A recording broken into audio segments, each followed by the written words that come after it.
afford necessarily their own food, their own heating, their own clothes. Very, very helpful for that. In actual fact, the survey that we're undertaking or have undertaken of Palestine refugees shows that 85% are extremely vulnerable below the food statistics allowance. This, I really would like to, I know you said no thanks, Paul, but I would like to say thank you to you personally and to your team at the embassy, because I know that you did a lot to make sure that there was a figure in this program, and I'd like to acknowledge that. Thank you very much. But for those, and I'm sorry if I speak a little bit longer, I find it surprising that 66 years, many people in this country don't know what UNRWA does, and they don't know about Palestine refugees, even though there are still 2.2 million Palestine refugees registered in this kingdom.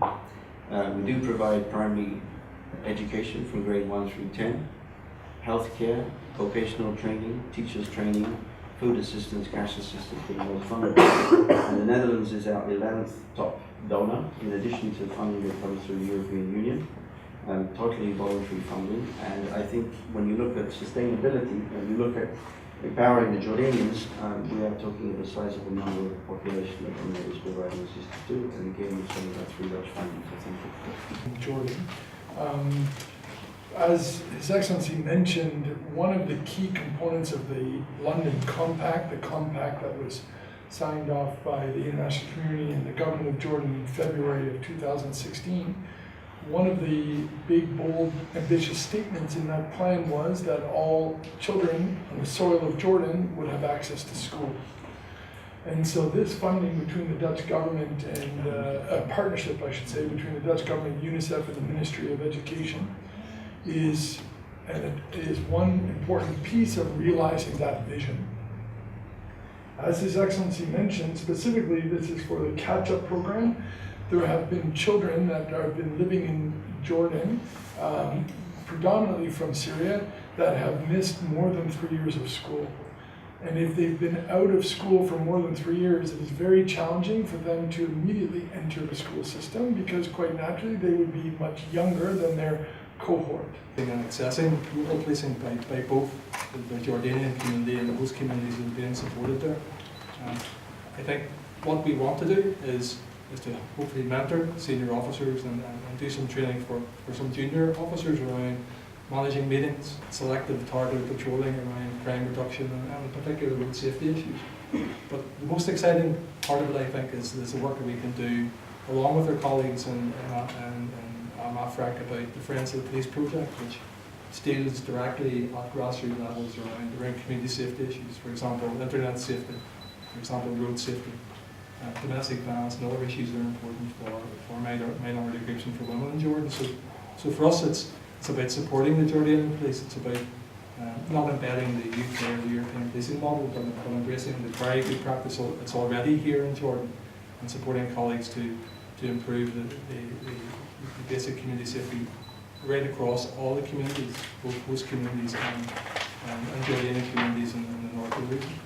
Well, we're very happy that we could today formally launch a number of projects which are part of a bigger Dutch program to help Jordan and Jordanians to cope with the effects of the Syrian crisis.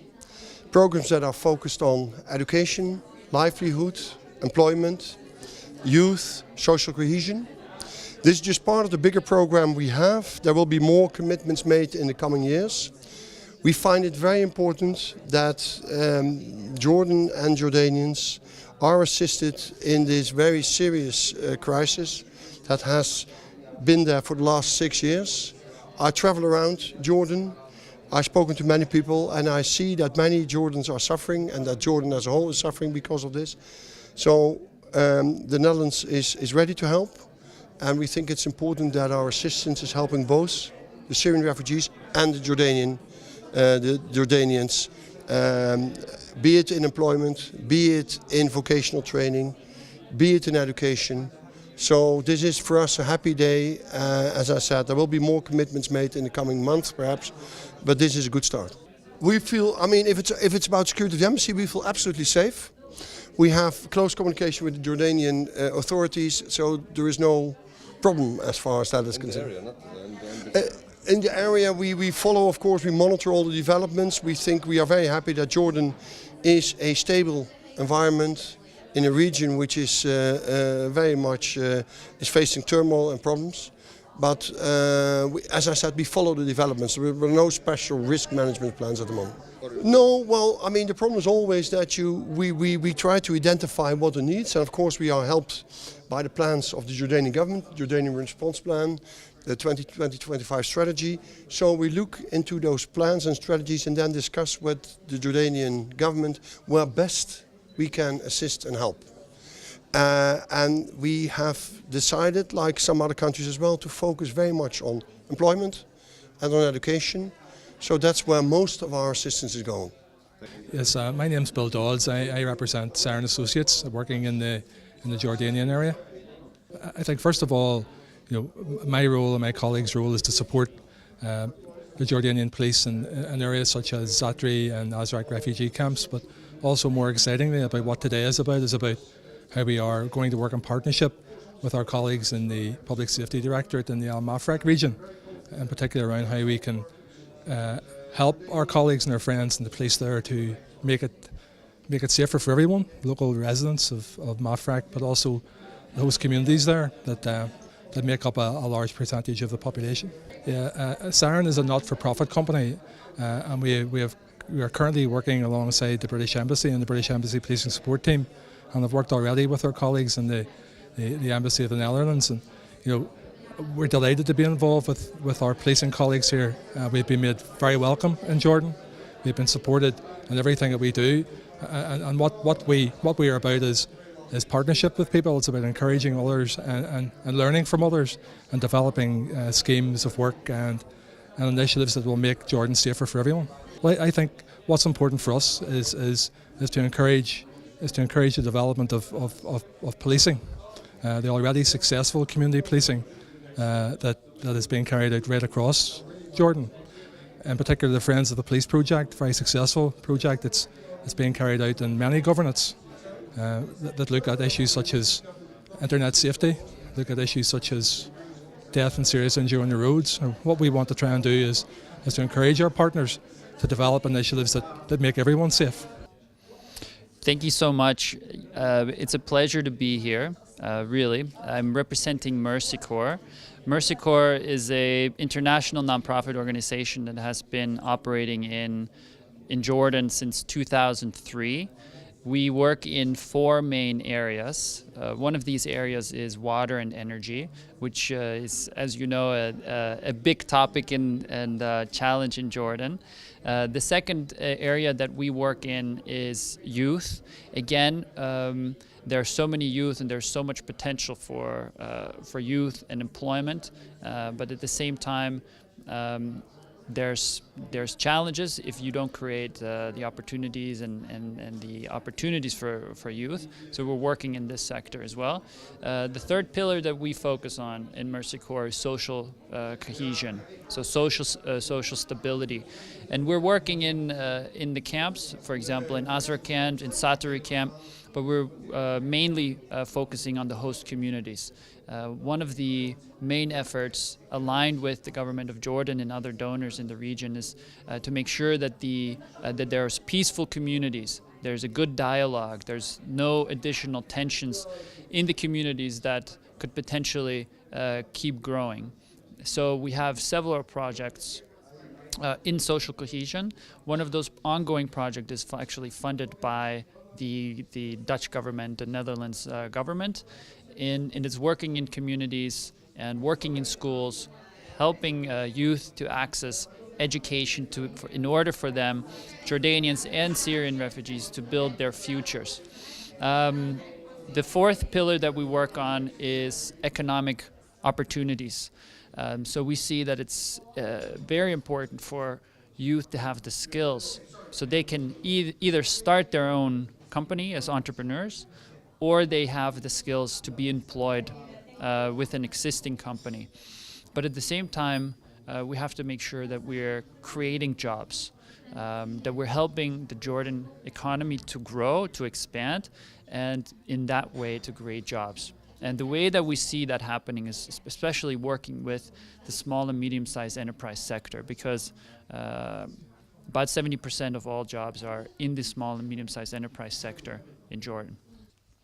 One of the things that we did, we recently concluded a project funded by United States government, USAID, and it ended up being an 8-year project working in many of the communities in Jordan, partnering with about 170 community-based organizations to help individuals, households to access technologies that reduce the consumption of water. So, for example, we worked with community-based organizations to help them establish a revolving loan fund where community members from the community could go and take out a loan at 0 interest, very small fee, for them to be able to purchase technologies like solar water heater or gray water reuse systems, water catchment systems at the household level. Because about 39% of the water use in Jordan is at the household level. About 60%, I believe, is at the agricultural level. So we have to work both on making the technology more, helping introduce technologies that reduce the use of water, while at the same time not decreasing the agricultural production, because it's also important for Jordan to be able to produce food for consumption in the country. And at the same time, households are already facing water shortages, so any technologies that help them to use less water will improve their life and at the same time help the environment here. Yes, yeah. We work very closely with, in every project we work very closely with the Jordan government.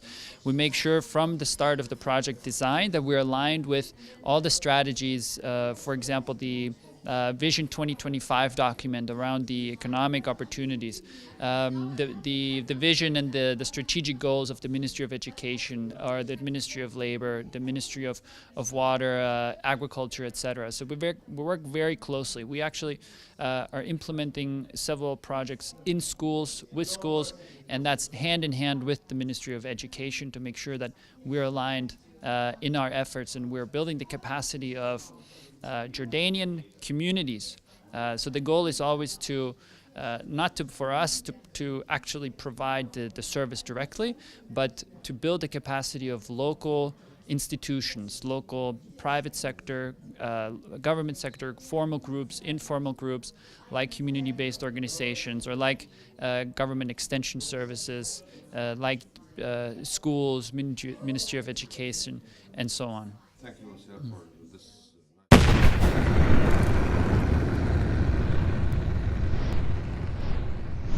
ضم للأنباء قمر الحقيقة.